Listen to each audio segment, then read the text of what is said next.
the shackle man. Oh.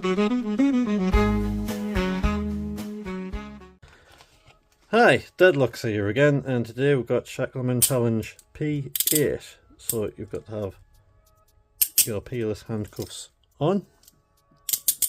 You've got to have your peerless handcuffs double locked.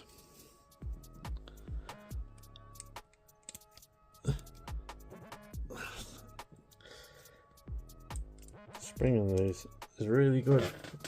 There we go, double locked. And Stu said you need to get out of them. Using your skills. Using your skills. So I'm pretty skilled with the key. Yep, definitely very skilled with the key. Yep.